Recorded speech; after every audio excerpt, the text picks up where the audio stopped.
Welcome, everyone, and thank you for joining us. My name is Rabbi Andrew Ergis. I'm the chair of the Council for Hebrew Language and Culture in North America. We're very excited to have almost 300 people with us. The Council was founded in 2014, and our work is really focused on strengthening the position of Hebrew here in North America through programming that celebrate Hebrew culture, our support of the National Association of Hebrew Teachers, and advocacy work that we do at the community, regional, and North American level. We're very pleased to partner today with a number of our key partners, including the Department of Education of the WZO, the American Zionist Movement, or the AZM, and the Israel Forever Foundation. The Department of Education of the World Zionist Organization has been one of the founding partners of the Hebrew Council. They focus extensively on bringing educational materials that connect the diaspora Jewish community with Israel, with Zionism, and with a commitment to strong Jewish identity. The AZM is the American Federation branch of the World Zionist Organization. They've also been key partners of ours since the beginning.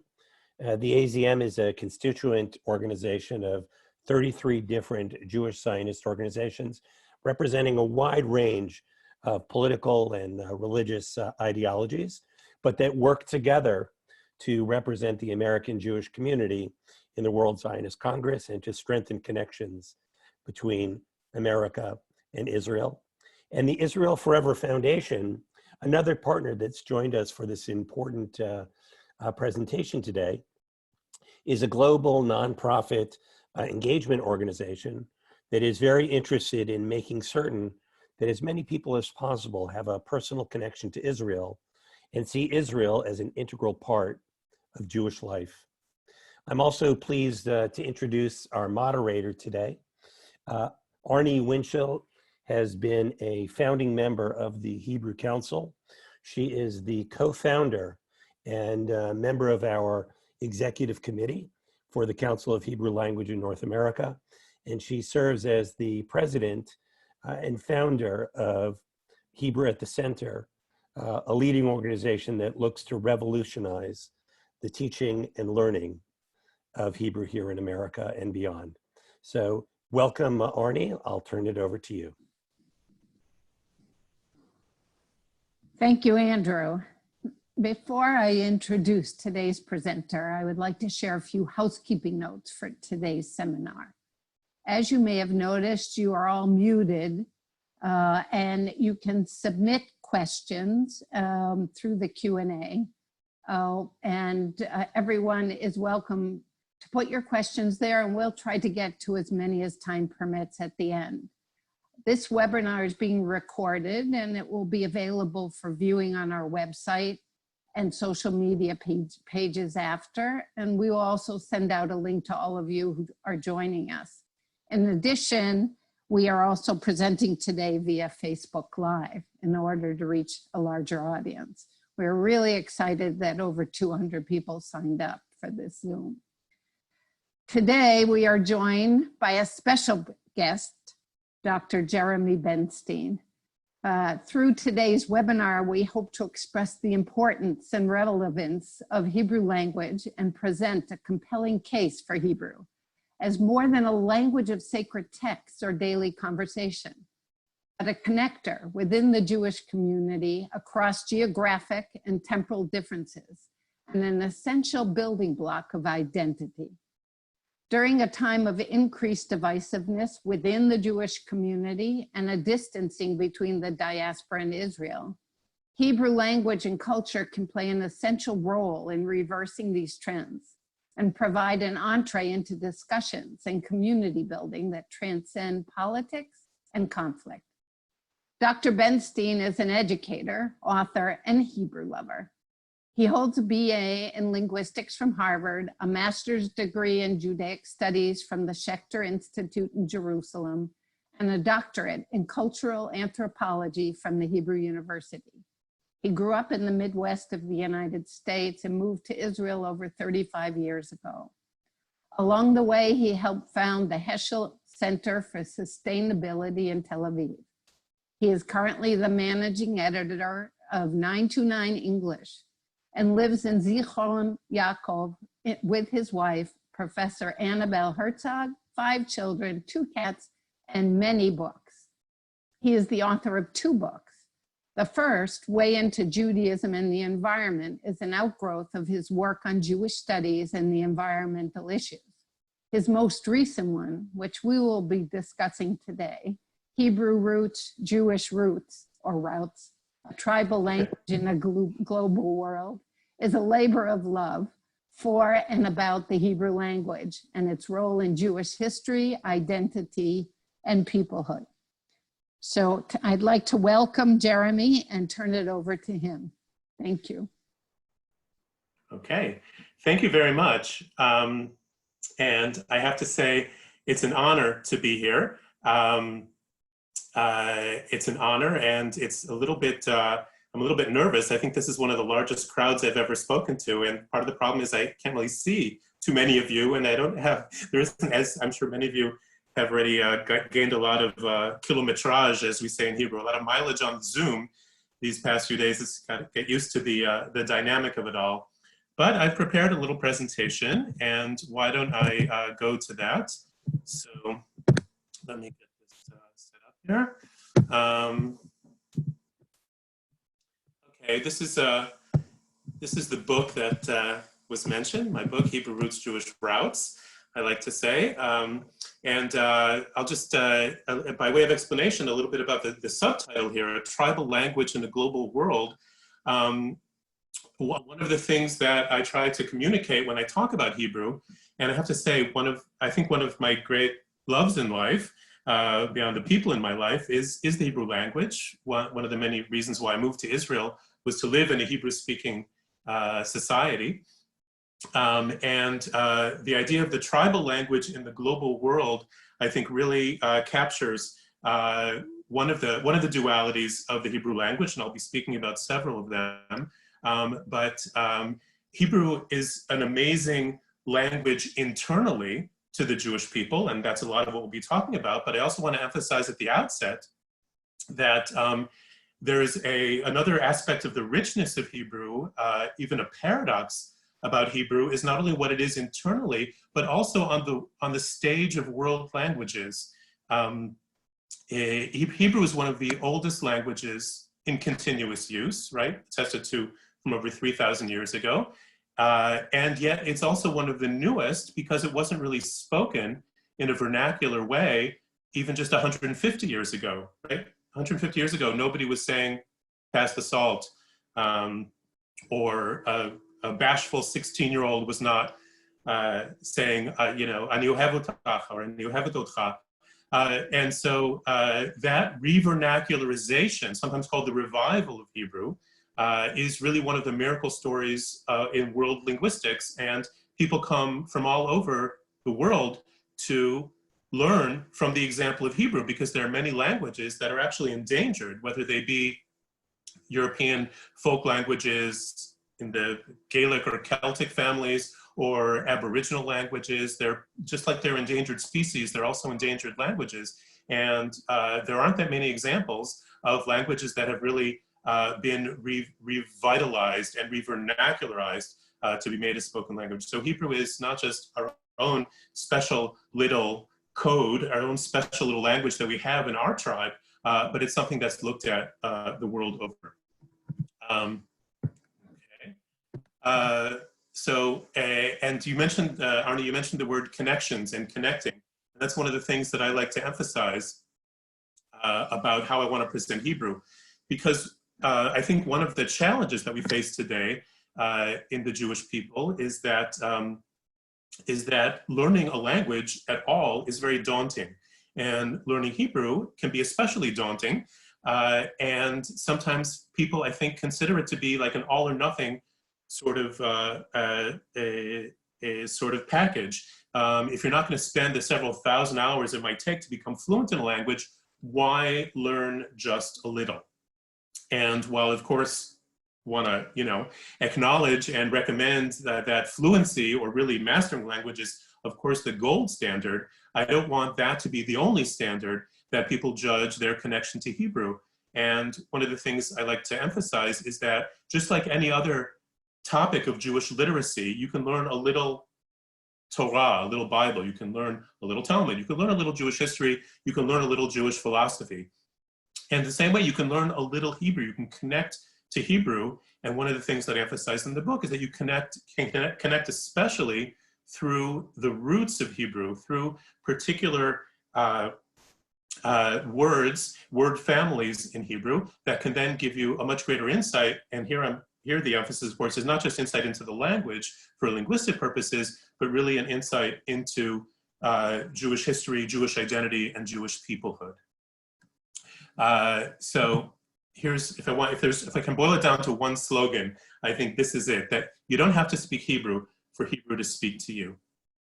Okay, and with that, I would like to begin with a joke. And to understand this joke, you only need to know one Hebrew word. And actually, most of you probably already know it if you've had any connection with synagogue life, had a bar mitzvah, bat mitzvah, or been to one. And that word is parasha.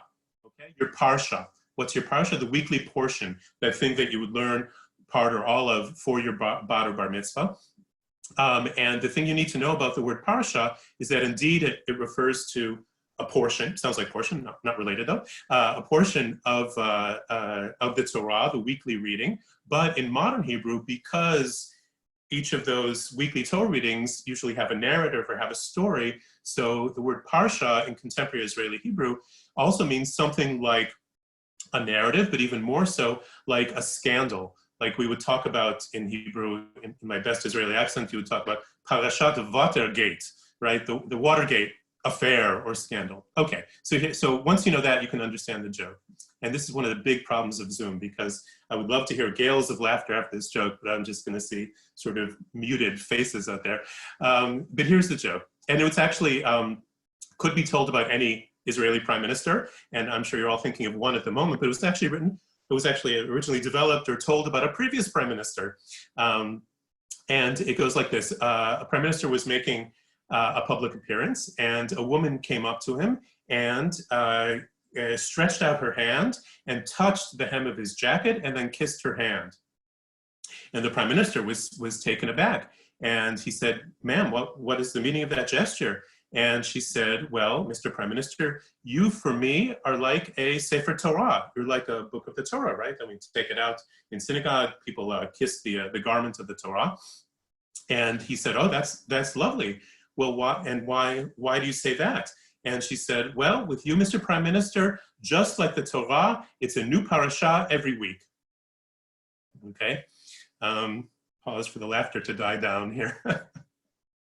Sorry, these Zoom things. Anyway, so why do I love that joke? Besides the fact that I think it's actually quite funny, and some of you have already heard me tell it already. But because one of the things I mentioned that Hebrew is one of the oldest languages and also one of the newest ones. And one of the amazing aspects of richness about Hebrew, but also one of the challenges that it presents, is because that it spans that vast time period and very different kinds of, well, Jewish identity or Jewish existence, that there isn't just one Hebrew. There are several Hebrews. There is a historic religious Hebrew that you would meet in the Torah or in the Siddur, in the prayer book. And of course, a Hebrew scholar will tell you, well, no, there are different registers of Hebrew, and early biblical Hebrew and late biblical Hebrew and the Mishnaic Hebrew. So of course there are different historical stages, but there is that Hebrew that we meet in the text. And then there is contemporary Israeli vernacular spoken Hebrew. And I'm not just talking about street slang, but just, good spoken Hebrew that you would hear on the television or read in the newspaper. And there is a certain gap between those. And sometimes you can use it for humor. And sometimes when you're trying to learn Hebrew, you really have to sort of say, well, what do I want to get out of this? What am I trying to connect to here? So let's go on to that. Although I do have a few other pieces of humor here, because one reason why you would want to learn Hebrew, or at least some letters of the alphabet, is so that you could identify this, okay? If you know any Hebrew letters, you know that is the first letter of the alphabet. It is an aleph. And if the color comes through on your screens, you notice that it's a green aleph. And so that is a martini with a green olive. And so it's good to know Hebrew to get silly, stupid puns like that. And if you like stupid bilingual puns, then you will love my book because there are far too many of them in there.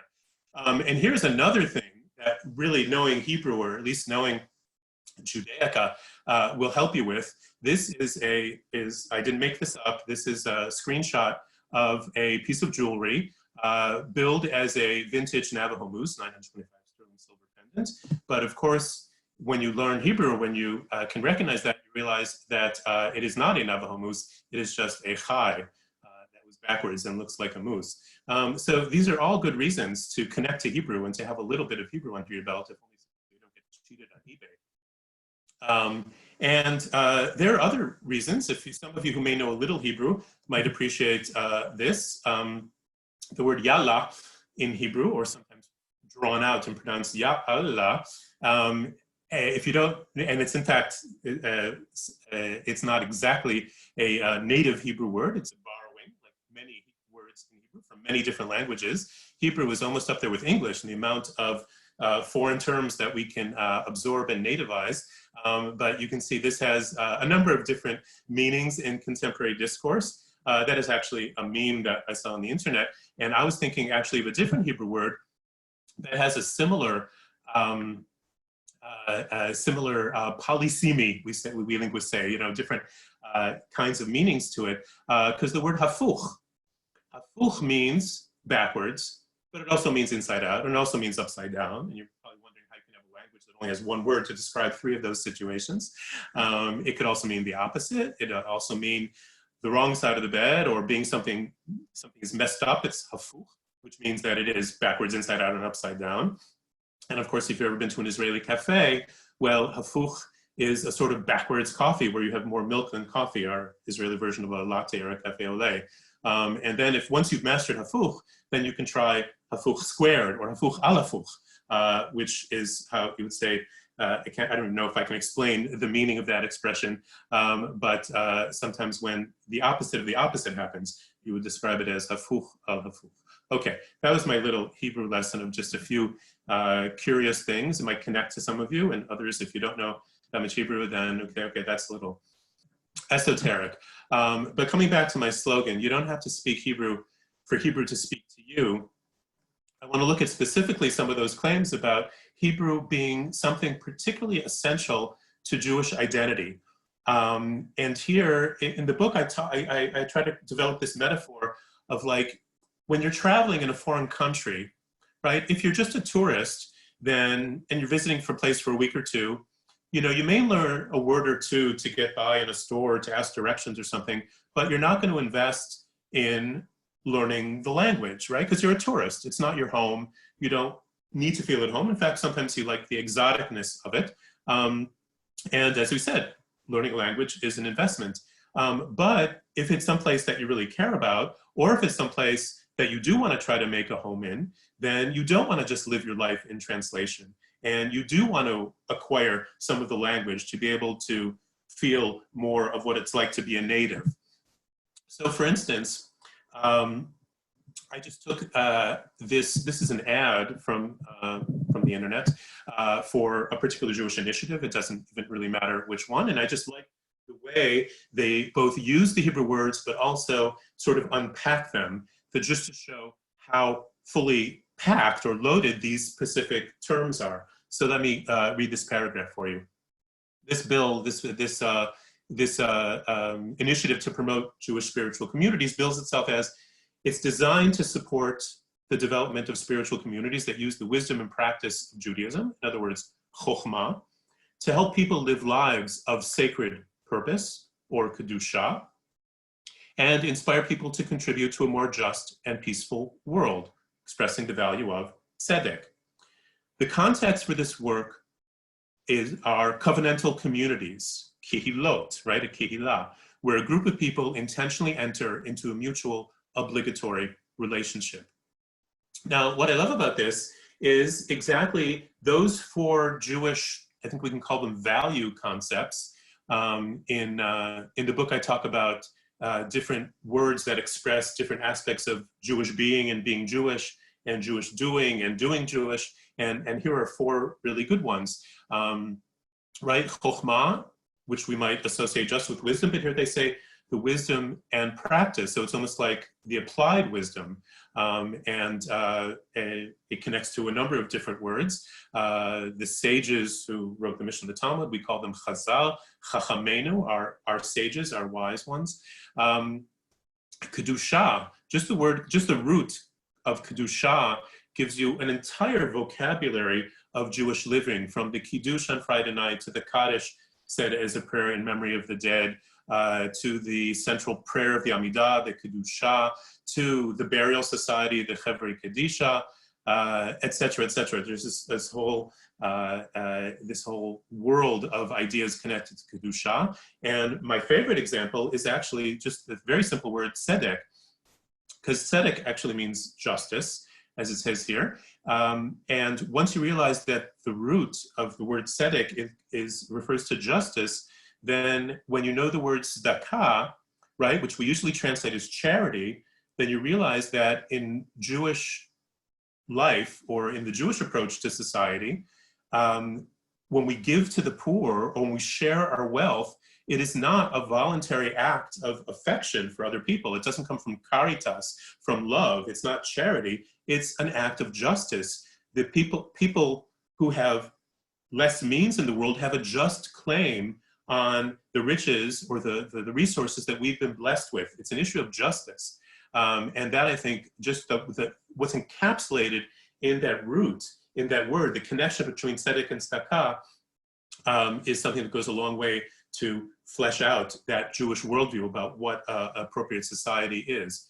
And they conclude with this word kehillah, which we often translate simply as community, and you can translate it just as community, but the way they unpack it here, I think, is a beautiful definition of what a Jewish community is, right? Covenantal communities where a group of people intentionally enter into a mutual obligatory relationship, or in a word, kehillah. Okay, so I've spoken a little bit about some, contemporary Hebrew, and here we have a connection to these very traditional Hebrew words. How do we make that bridge? How do we create that connection? And we can do that by looking at the life's work of one man, okay? And this man is one of my personal heroes. I think he's also one of the greatest Jewish personalities of the last several hundred years, certainly one of the greatest Jewish revolutionary actors, and that is Eliezer Ben-Yehuda. Okay, Eliezer Ben-Yehuda, together with a great many other people, and many will remind me that he didn't revive or revitalize or revernacularize the Hebrew language single-handedly, but he, through sheer force of personality and personal example, he did go a long way to helping that revolution happen. And here you see both a caricature of his profile there, which is written in Hebrew words that he coined, actually, and I'll talk about coinages in just a second, right, inventing new words. But here you see a great picture of him bent over his books, working on one of his several monumental life works, which was his dictionary, which I'll also mention in just a second. I just want to point out one thing about this picture, that you can learn a little bit about the difficulty that he had in life, besides the fact that he had tuberculosis for most of his adult life, and his first wife died of tuberculosis. He also had to get out of being drafted into the army of the Tsar, and you can see that he only has 3 fingers out of 4 on his right hand. He had to cut one off to avoid being drafted. And when you add that to the story of his childhood, he was one of 5 children. His father, who apparently did not spare the rod in his parenting, and I won't go more into that, but his father died when he was young, and his mother could not support all of them, so she sent some of them, including Eliezer, away. She sent him away to a cousin who was just as strict, if not stricter, than his father. And when he discovered the 14-year-old Eliezer, his original name was Perelman, Eliezer Perelman, when this man who had sort of semi-adopted him discovered that he was reading forbidden literature under the covers at night. What was he reading? He wasn't reading Talmud or Midrash. He was reading one of the early Hebrew translations of Robinson Crusoe, that great modernist novel about the strength of the individual. So he threw him out, just threw him out. A 14-year-old boy wandered from village to village in his native Lithuania. He ended up sleeping at one point in a Beit Midrash, and a man came in the morning and saw him there and asked him who he was and what his story was. That man, by the name of Jonas, actually ended up really adopting him. And he was the father of Eliezer's, both his first wife, Dvorah, and then I'll talk about the fact that he had also a second wife who happened to be Dvorah's younger sister, Chenda. And so he ended up living in his house, being the tutor to the girls in the family. He was recognized by Mr. Jonas as an Elui, as a young genius, because of the breadth and depth of his learning. And he then had a kind of an epiphany at some point that he looked around him and he saw, this is the late 1870s, that there was this awakening of national feeling in Europe. And his feeling was that if the French and the Italians and the Germans deserve, in fact, the people he quoted was the Bulgarians, if even the Bulgarians deserve national independence and sovereignty, then so do we Jews. And he said, what do they all have that we don't have? They have a language and they have a land. And that's when he decided, I have to get up and move to Israel. This was talking about 1880, right? This was, not only was there not Zoom and email, but a letter probably took a month and a half or 2 months. So moving to Israel, which was sort of the backwater Levant corner of the Ottoman Empire at that time, was indeed an act of amazing idealism and optimism. And he amazingly convinced Dvorah Jonas to become his wife and to join him on his life's journey. And so that is what he did, and he set up shop in Jerusalem.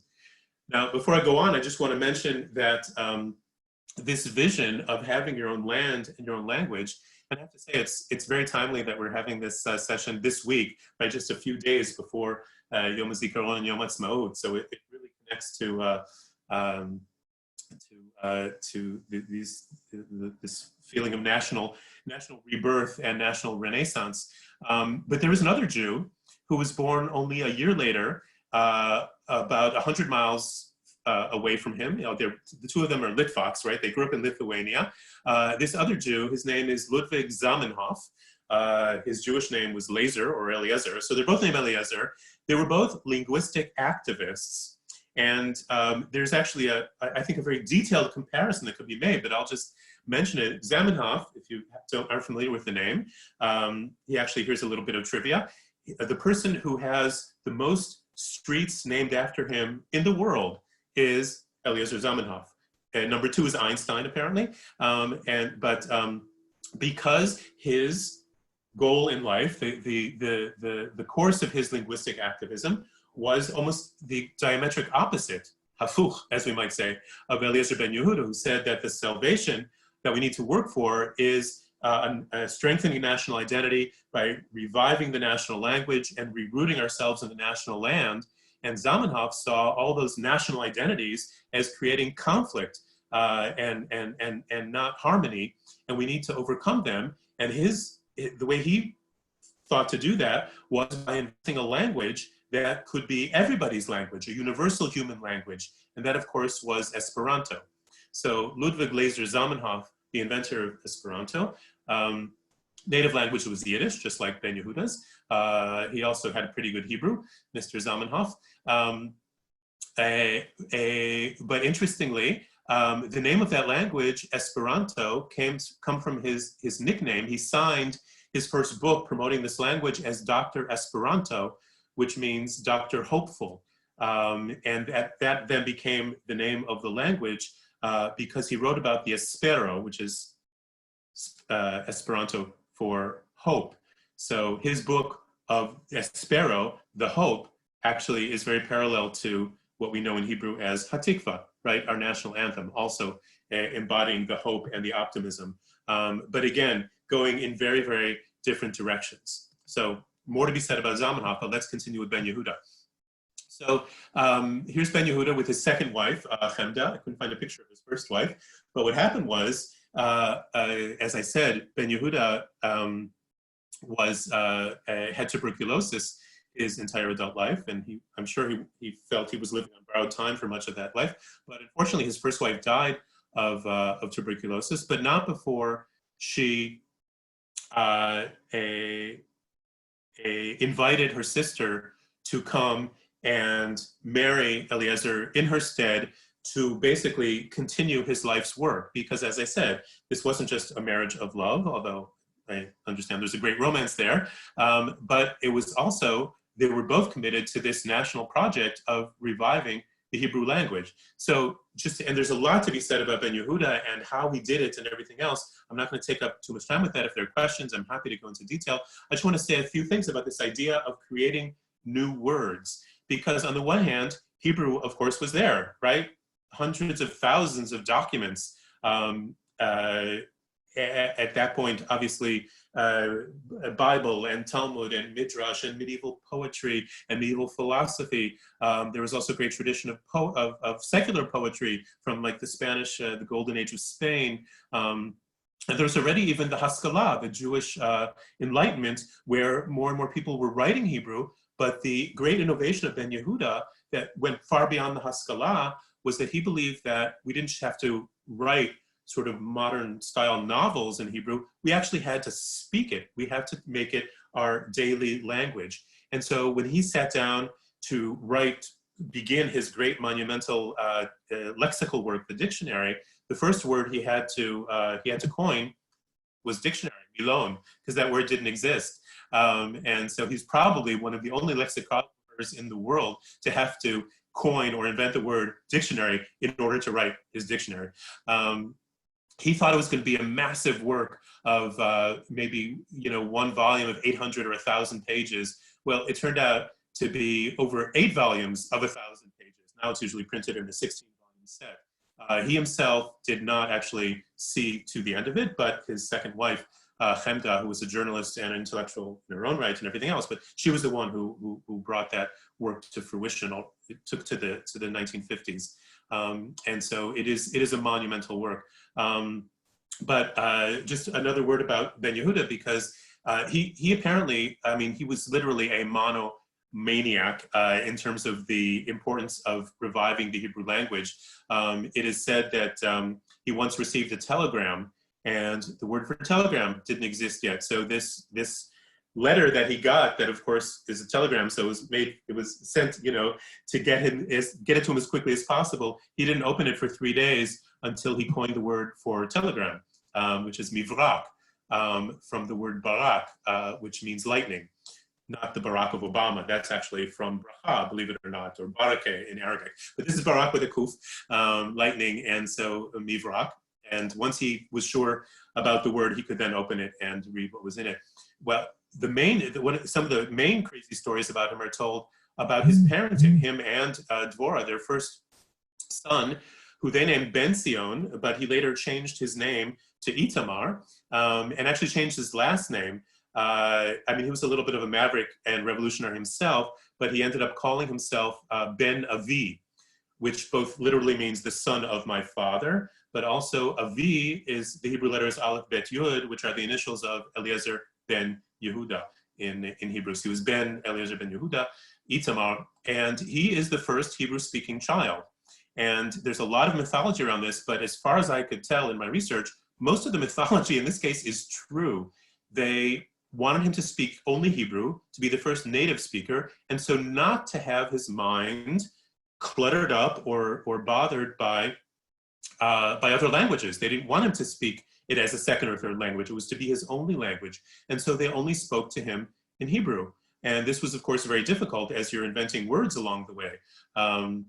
Right? So, for instance, they had to invent the word for ice cream when they had ice cream.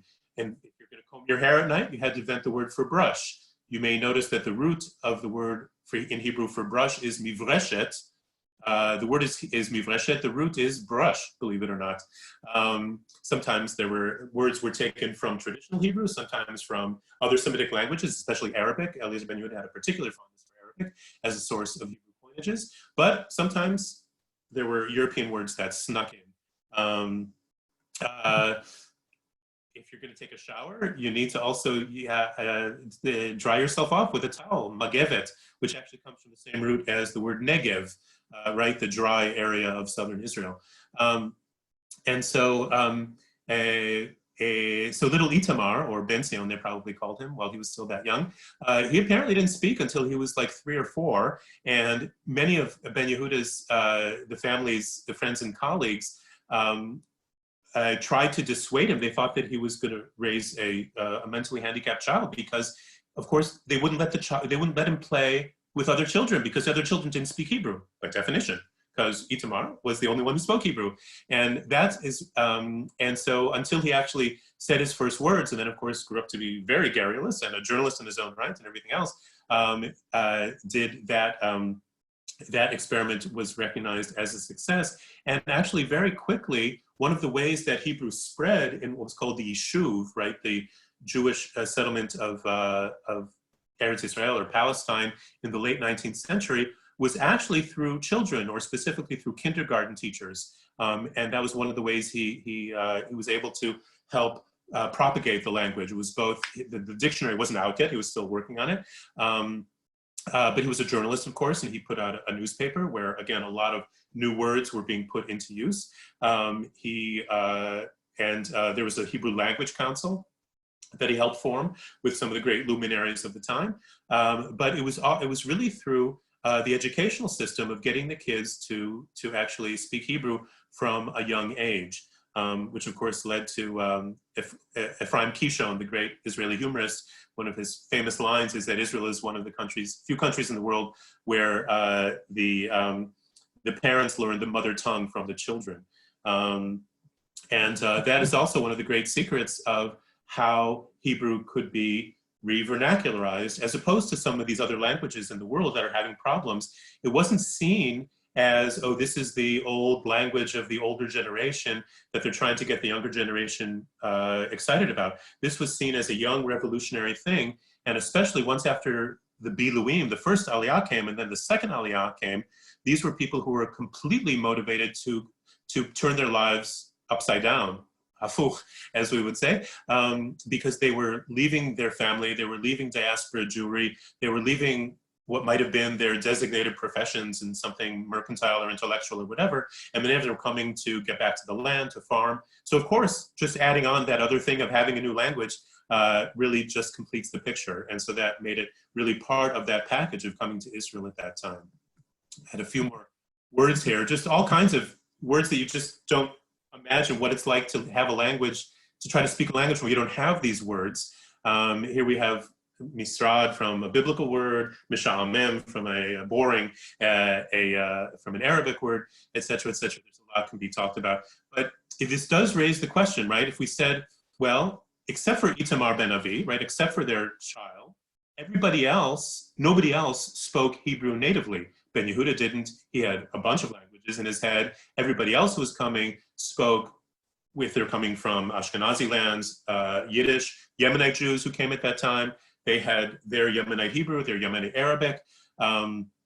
Of course, there was a whole range of language spoken in the Ottoman Empire, a lot of Ladino among the Sephardi communities. Of course, people coming from Slavic countries and from Germanic countries. So there are all these languages, and it really raises this question. Okay, he re-vernacularized, right? Hebrew was becoming spoken again. But is it the same Hebrew? In other words, is it Mosaic? If you're not, I was able to get a photo of Moses here. And if you're wondering what that crazy writing is, and that's Charlton Heston, of course, from the Ten Commandments, they actually did their research really well. That is exactly how Hebrew was written in Moses' time. That's the old Hebrew alphabet. What we call Hebrew, the alphabet, is actually Babylonian Aramaic alphabet that they brought back. So it's not the first time. I mean, when we talk about the changes that happened in Hebrew in the late 19th century, that wasn't the first time that Hebrew as a language underwent massive transformations.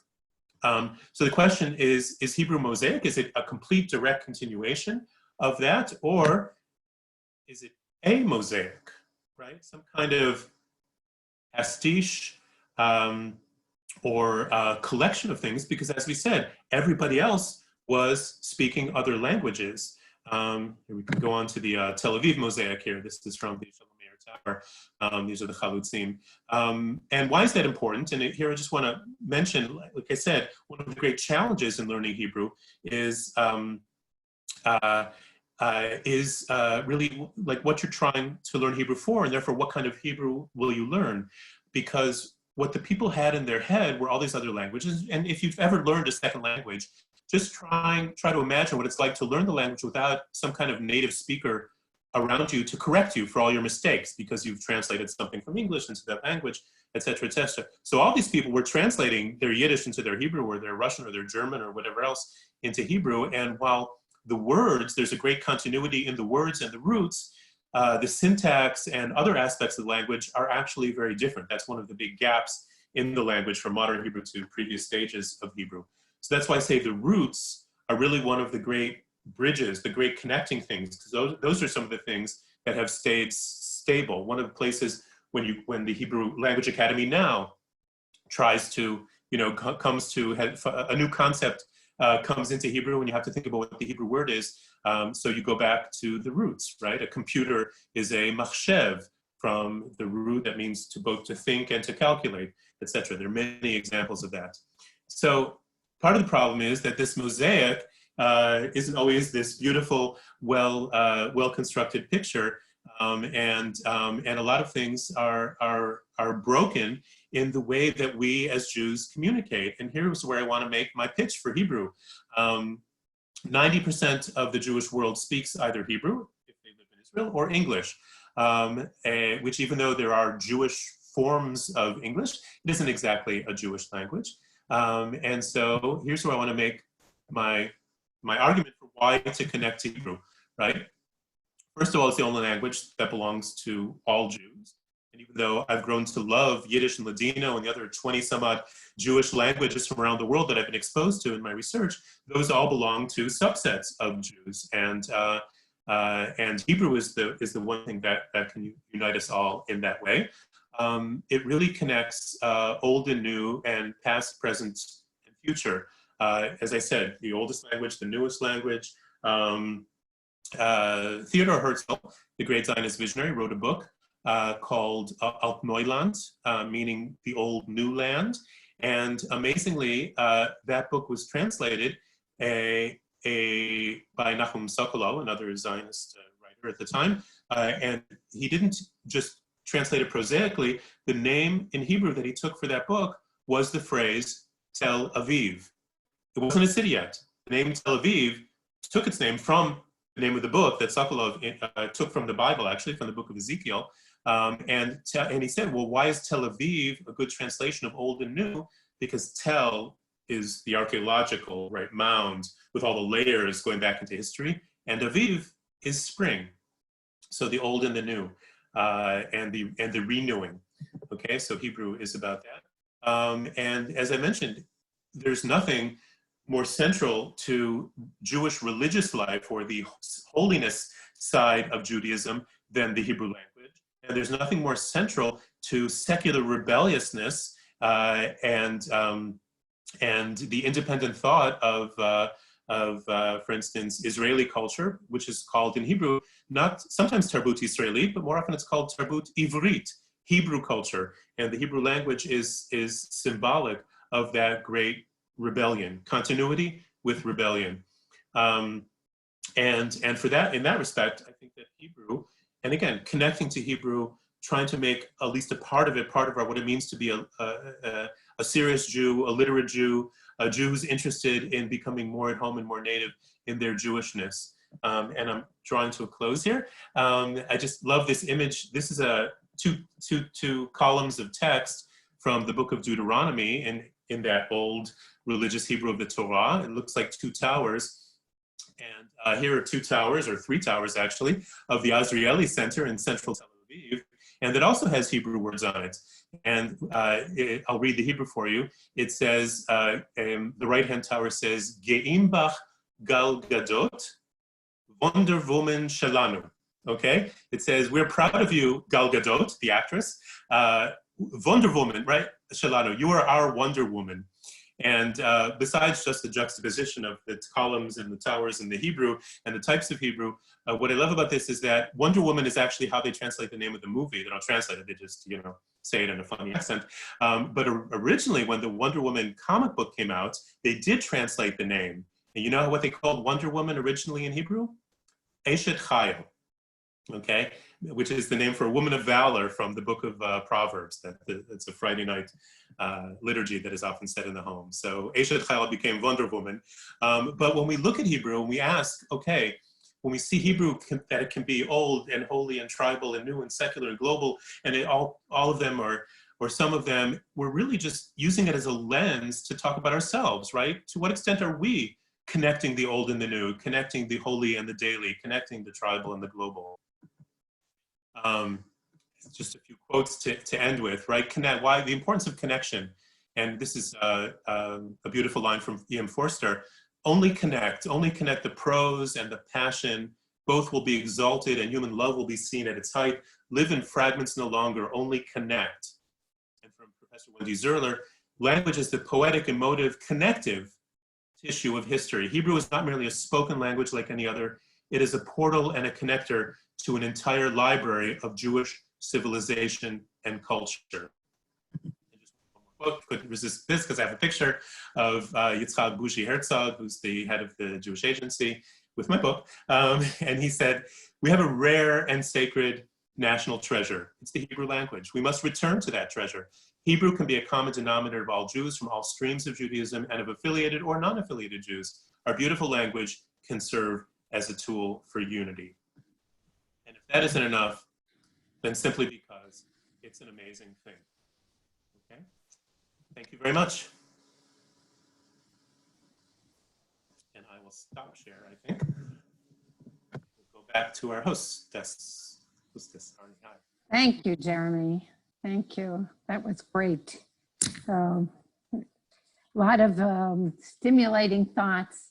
I share with Jeremy a passion for Hebrew, a background in linguistics, and a particular compulsion about the morphology, the roots that really make Hebrew such a vibrant language. And so it's with particular interest that I read your book, and I enjoy the premise you've really put out here, and how the shorashim themselves, the roots, can be a connector, can be a way in, with Hebrew being one of the most difficult languages for English speakers to learn.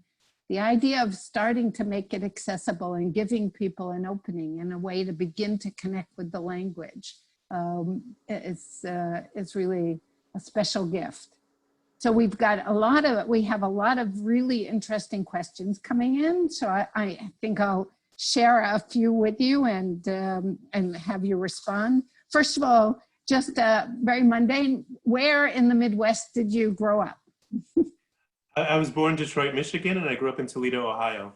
Mm-hmm. So a true Midwesterner. From the Midwest to the Mideast.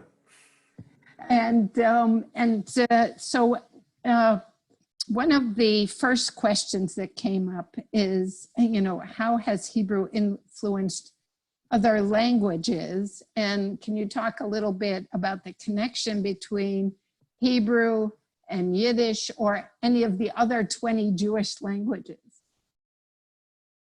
Okay. One of the things that I expand on in the book that I didn't talk about now, because I've got to leave some reason for you to buy it, right? Is the idea of diglossia, okay? And now, this is just one little technical word of linguistics. Everybody knows what it means to be bilingual, right? If you just happen to know any two languages, then you're bilingual. But diglossia is actually a characteristic not of a person, but of a community. And so communities are diglossic when they actually use two languages for different purposes. And so from very, very early on, the Jewish people were diglossic. For instance, in the time of the Talmud, So they were probably speaking Aramaic. They were no longer speaking Hebrew, but Hebrew was, of course, the language of prayer and study and everything else. So we had Hebrew as what we call the high language or the cultured language. And then you had Aramaic as a more spoken language. And wherever Jews went, they developed, in fact, many times they were not diglossic with two languages, but triglossic. So you would have the Hebrew, which was actually often the language of more of males, because you had to get a formal education to understand Hebrew. And then also males or whoever had interaction with the other communities, right? The non-Jewish communities around them, they would speak those languages. And then there developed these interlanguages, which had Hebrew at its core. One of the definitions of a Jewish language is a version of Hebrew or a language, some kind of Creole that mixes in Hebrew words, which are part of the Jewish identity, but with the co-territorial language, with the language that was being spoken around them. So you have Yiddish, which of course is a version of German, with a lot of Hebrew and some Slavic. You have Ladino, which is sort of a same kind of version of Spanish with other sort of Balkan languages, but with Hebrew, et cetera, et cetera. So all these different languages have Hebrew as part of its core. And it's actually very interesting to see what are the Jewish concepts or the Jewish ideas that have remained constant, that are prevalent in all these Jewish languages. I don't know if that answered the question. Yeah. So one of it, kind of building on some of this, some of the questions have really had to do with how modern Hebrew was created. In the beginning, who was allowed to actually create new words, and through the years, down to now where we have the Academy of Hebrew Language, how, are new words formed by just speakers, or are there official ways throughout history in which words were formed? The answer is yes, in the sense that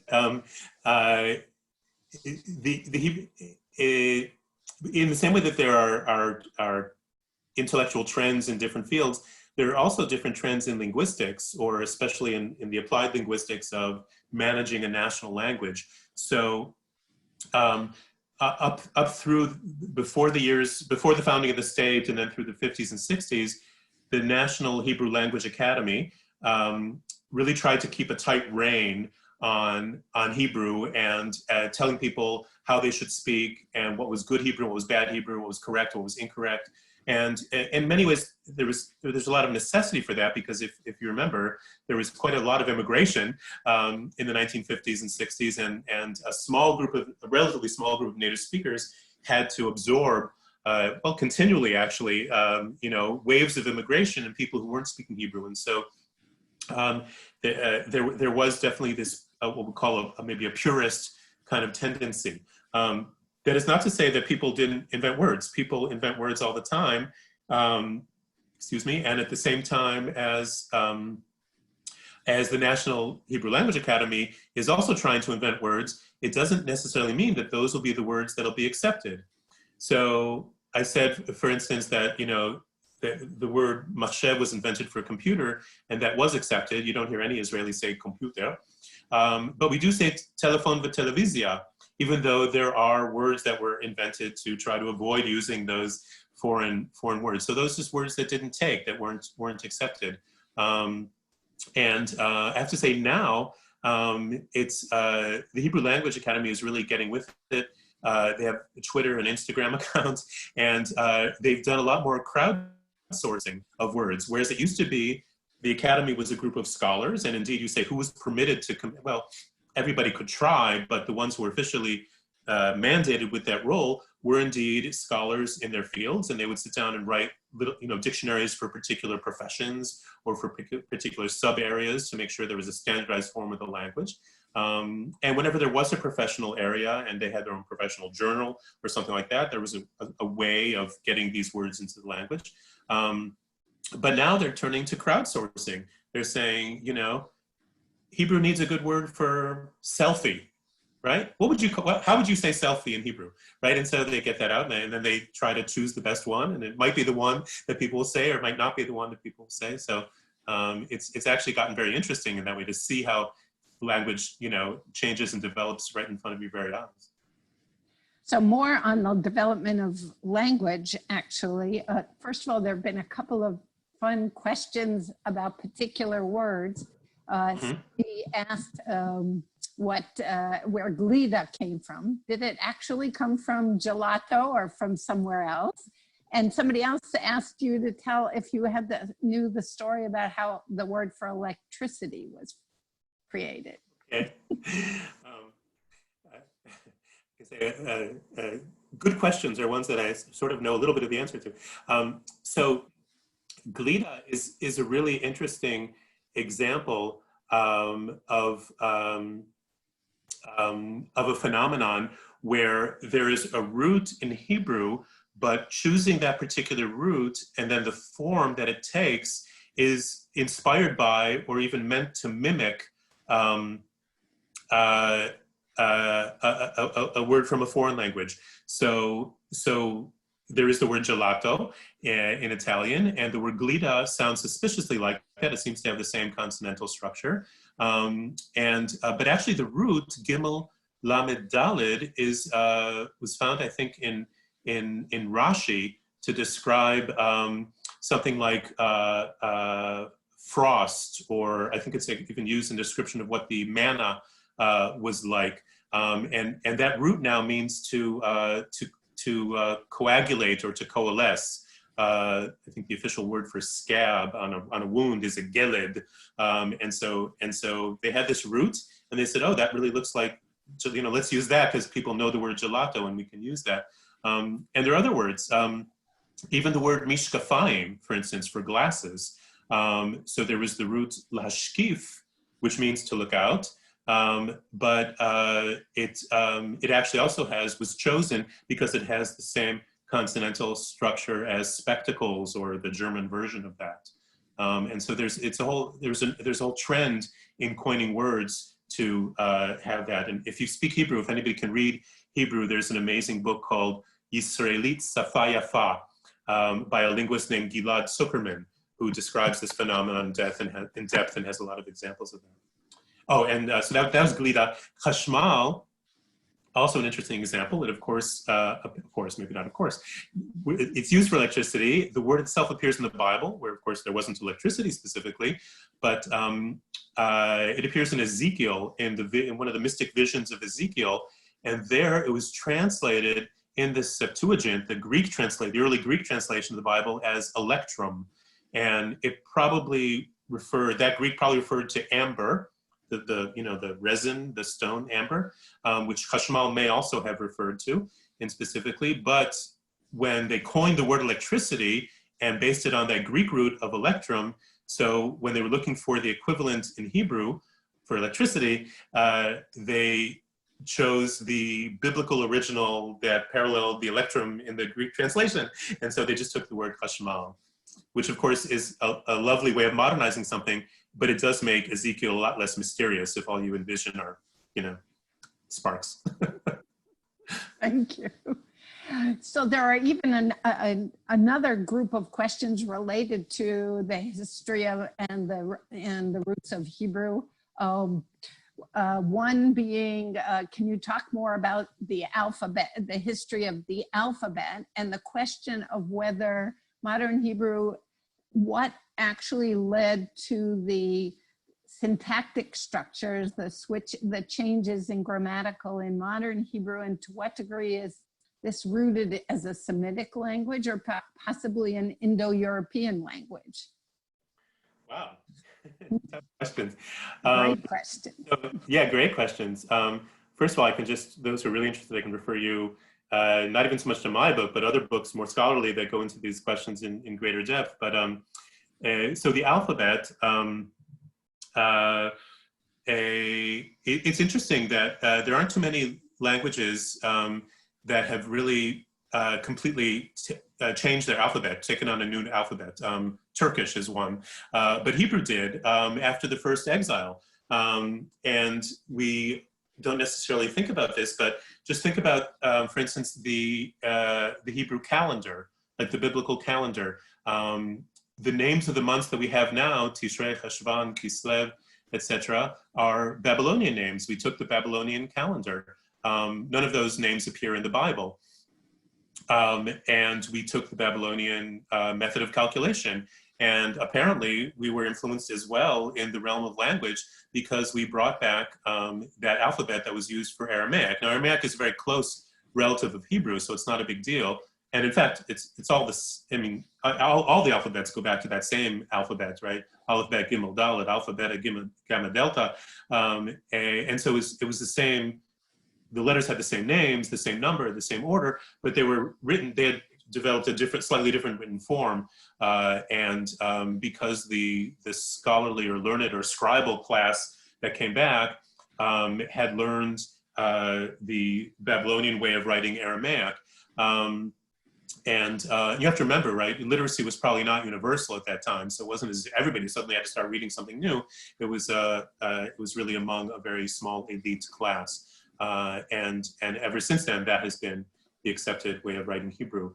And this question about Hebrew, like Israeli syntax, and whether it's still Semitic or whether it is more closer to a Slavic language or some kind of Indo-European, again, mélange.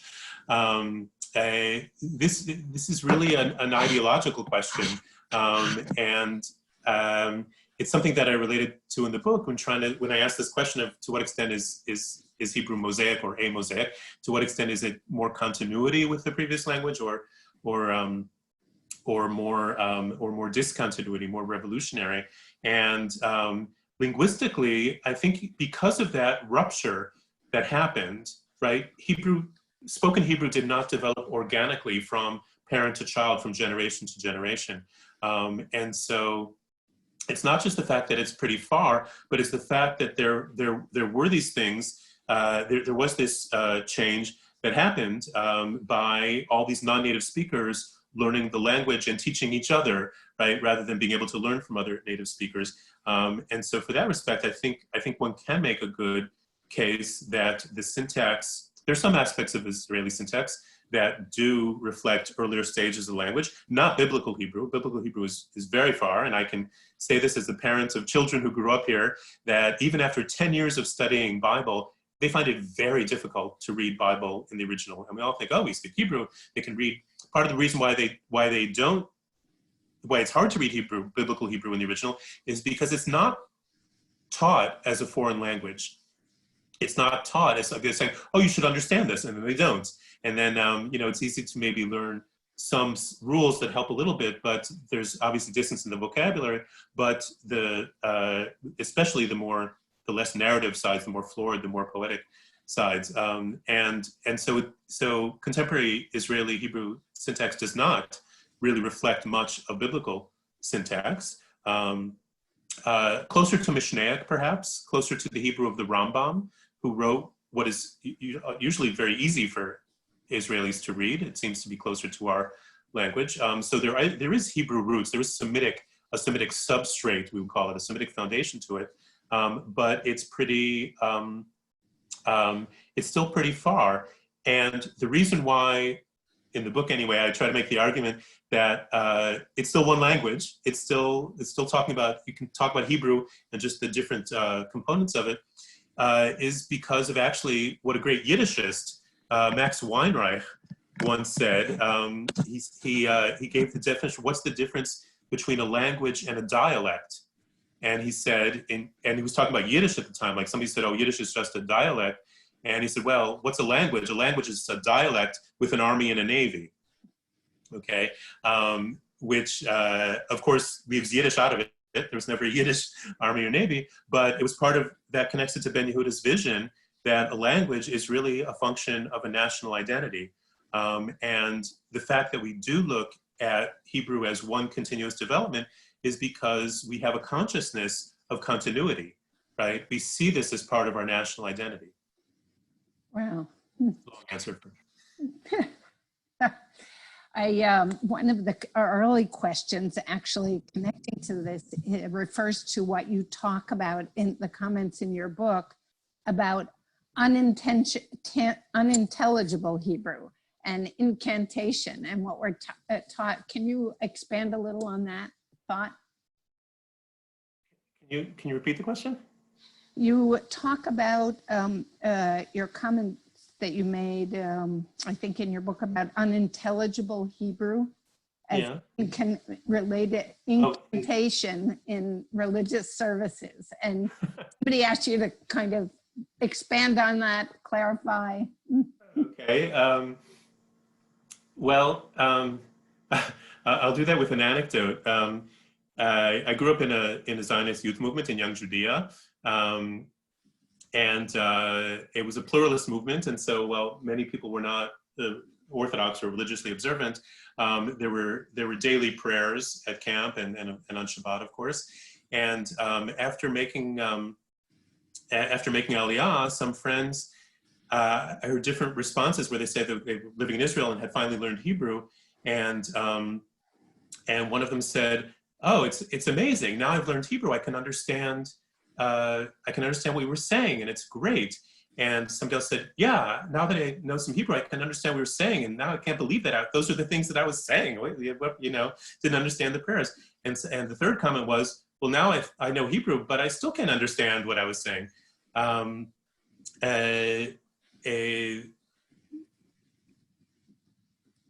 When we look at religious observances like prayer, whether it's in the synagogue or in the home, or even just singing songs. Ask the average Israeli what the verses of Mao's Sur, right, the song we sing on Hanukkah, mean. Most of them won't know, won't be able, even if they sit down with the text, will not be able to decipher it. And yet it's a great song, and we like singing it. And when I guess when I use the word incantational, I didn't necessarily mean, something metaphysically magical or something, but just the fact that in the same way that you might use a mantra if you're doing yoga or some meditative discipline, you don't always necessarily have to understand every last little bit of the prayer that you're saying, especially if there's great, liturgical music to go along with it, or if it's part of a social or communal kind of experience.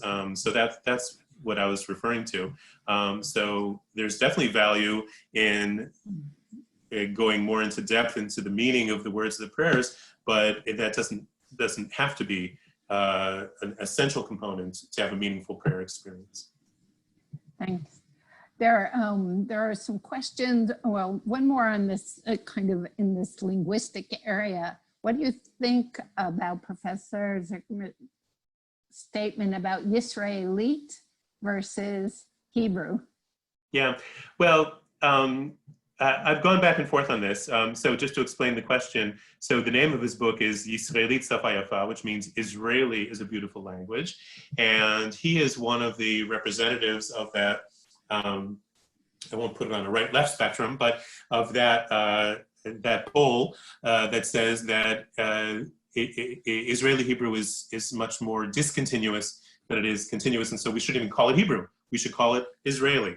Is the language of the Israeli people, some of whom are Jews, some of whom are not Jews, and so it should be disconnected from its, in our consciousness, from its Jewish Hebrew diasporic past. So many people see in that position a kind of post-Zionist kind of rebellion against exactly what I was saying of the consciousness of continuity. And so I try to walk a little bit of a thin line by saying that I think linguistically there is a case to be made, but when one talks about the identity of a language and the identity of its speakers, then it can't be summed up by syntax or any technical linguistic category. It's really much part of a greater ethos. Significantly, he doesn't live in Israel. He lives in Australia. He grew up in Israel. I was at a conference with him once. He's a lovely guy, and I think the book is fascinating. I think my personal opinion is that he overstates the case. And I base that opinion not only on my own feelings, but about other Israeli linguists who have really engaged in this in a deep way, like Rubik Rosenthal and others.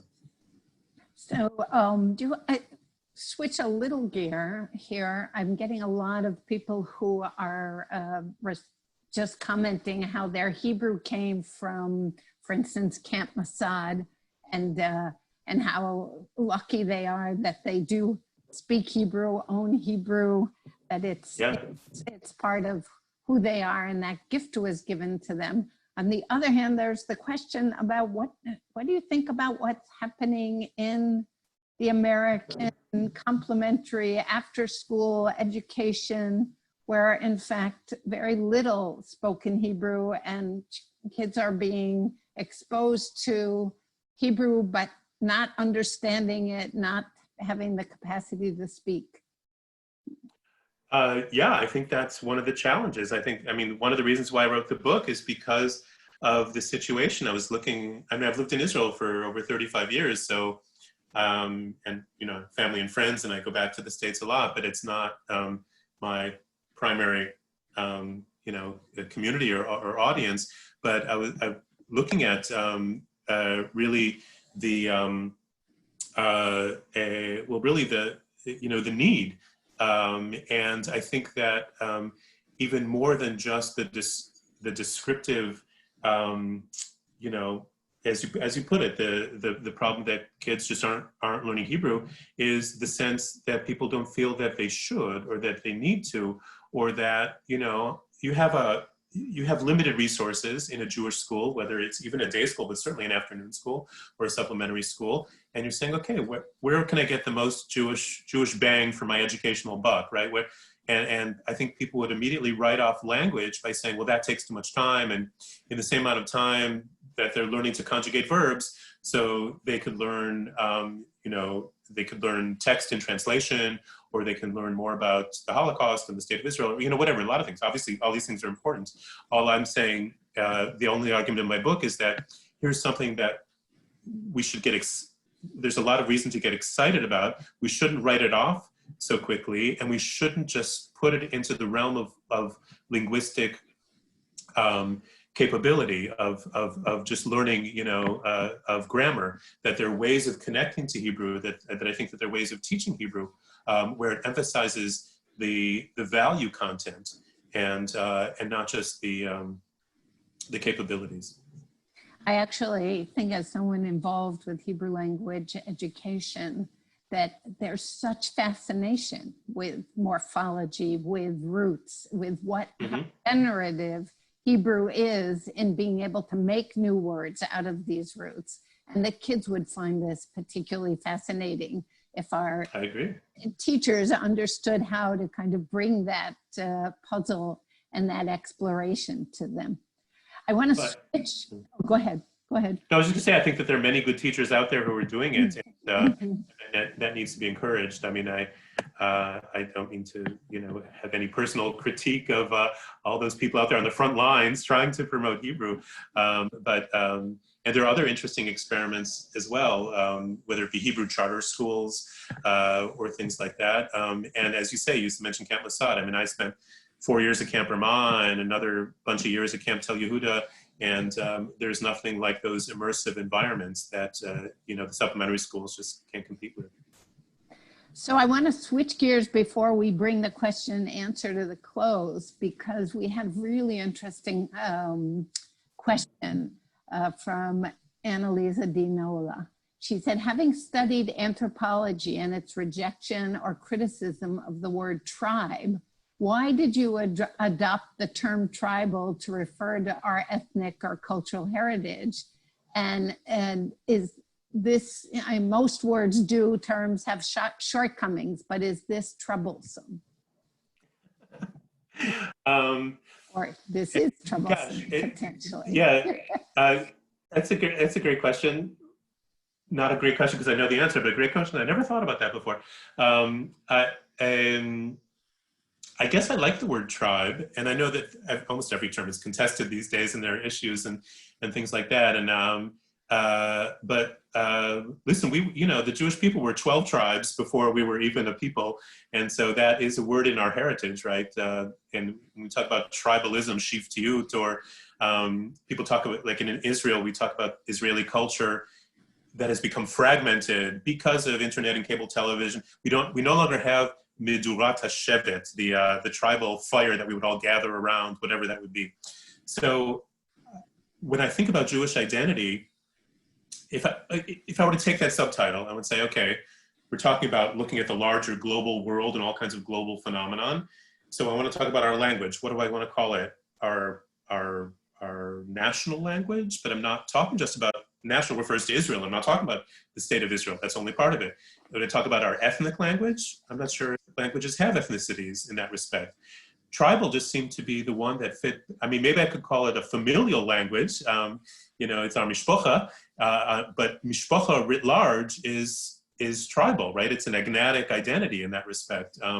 And so in the same way that people in a slang way talk about other Jews as members of the tribe or things like that, I like that when I say a tribal language in a global world, the tribal language side of it gives me anyway this sort of warm, fuzzy, homey, intimate feeling. Like it's our little language, we're this little community in the world, in this much larger world. And so that's what I was trying to express. And if tribal lands in a different way for different people, then I apologize.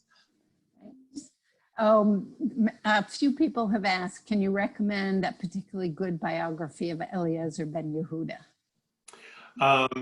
Yeah, I mean, the best one, hold on, let me just pull out my copy of the book and make sure I quote it correctly here.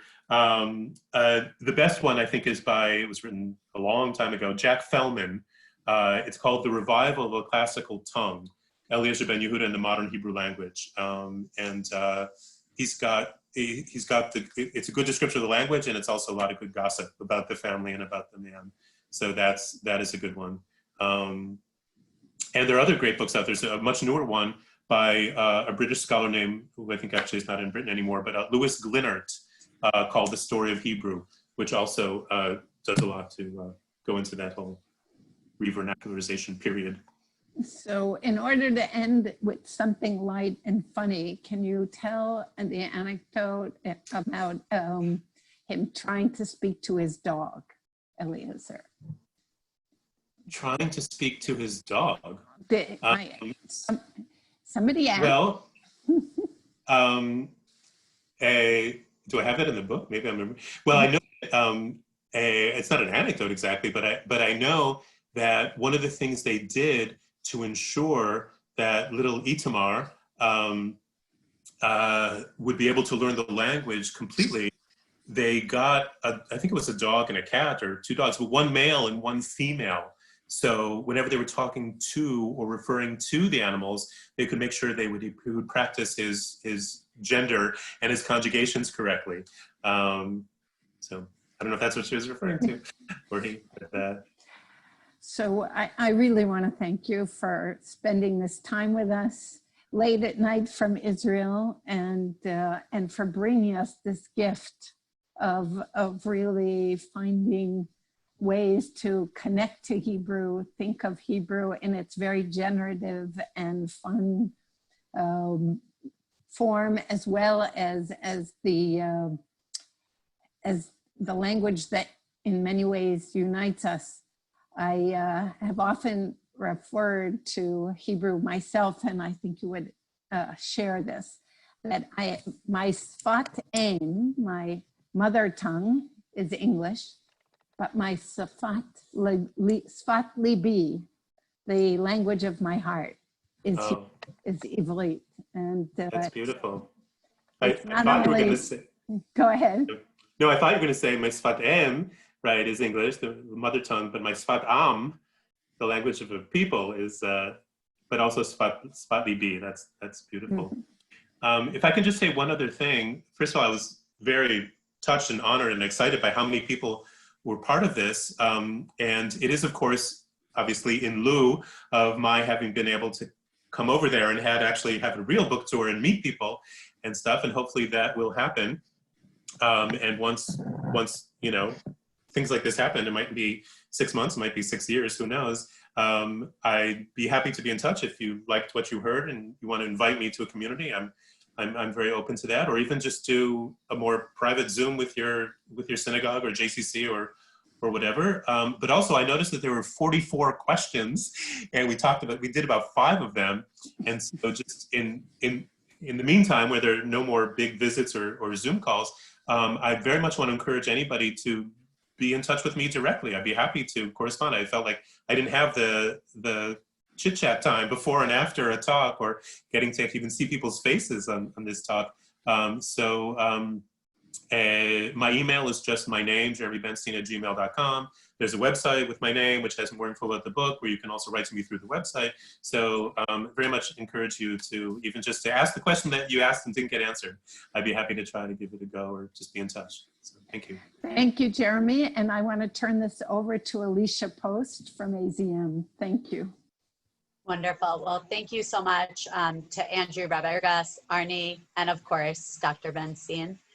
On behalf of the Council for Hebrew Language and Culture in North America, the Department of Education of the World Zionist Organization, and the American Zionist Movement, and the Israel Forever Foundation, we thank each and every one of you who has joined us for this really interesting session today.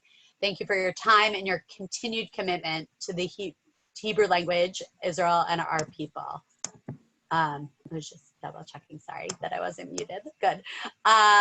So today for me, it was really reaffirming that Hebrew is the common language of Jews around the world. We hope to be able to have you to come to the States and do a book tour as planned in the very near future, not 6 years. We encourage all of you to look for ways you can continue to make a difference even during this difficult and isolating time. Please join the Council for Hebrew Language and Culture in North America, of course, the American Zionist Movement, Israel Forever, and as we continue to work together so that when this situation is behind us, we are stronger and more united than we were before. We do have a lot of upcoming webinars. Please check out our websites, social media, look out for emails, and everyone just please stay safe and stay healthy, and we look forward to seeing you again soon. Thank you all so much.